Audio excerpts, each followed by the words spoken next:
Hi there, and welcome to What to Expect When You're Expecting During COVID-19, a series aimed at helping pregnant women during this pandemic.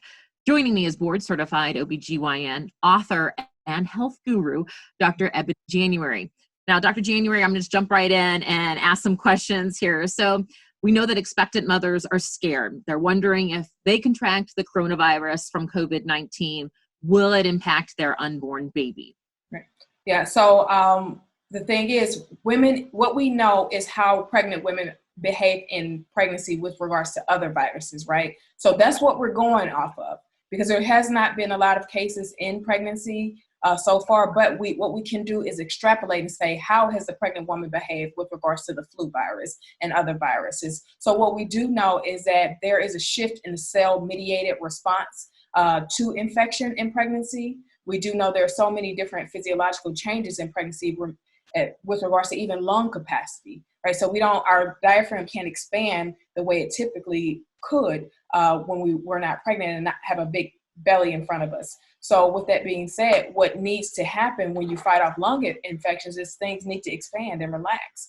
And you can't necessarily expand the way that you need to in pregnancy, in addition to having a switch, I should say, with regards to our mediated response to immunity.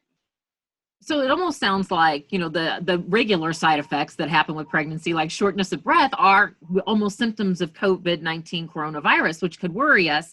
But also the other point is, you mentioned to me off camera that our immune systems are suppressed and we're more likely to possibly get sick while we're pregnant. Possibly. So this is what I tell people, and we'll talk more about this as it pertains to prevention.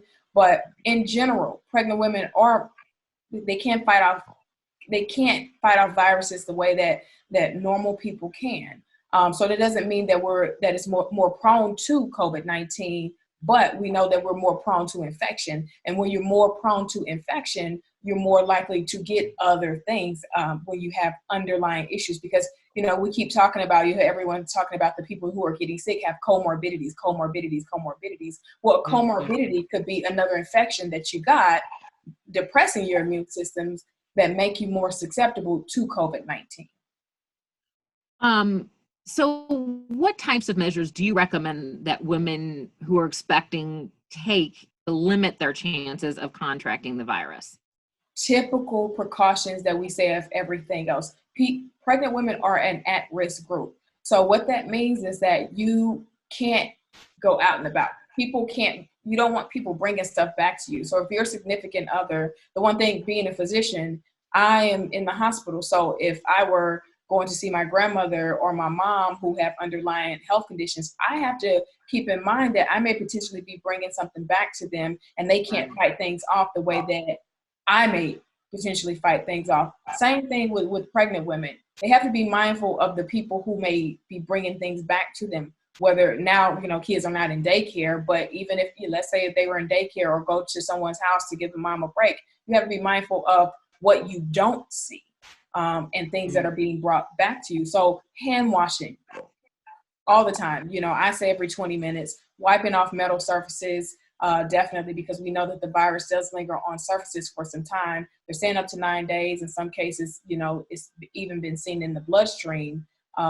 in nasal secretions for 20 some odd days. So what that means is that someone may have been infected, gotten better, but they still can give it to you, and even though they appear well. So those are some things: constant hand washing. If you're touching something, not touching the face to get into those nasopharyngeal passages, those kind of things.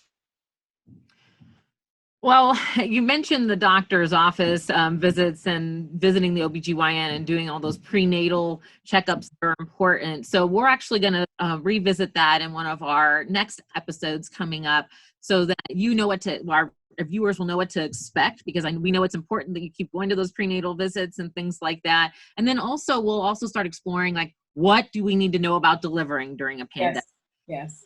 Yeah, so stay with us, you guys. You can find all of the episodes in this series of what to expect when you're expecting during COVID-19 here with STL TV on all of our outlets, including YouTube, Facebook, Twitter, and Instagram.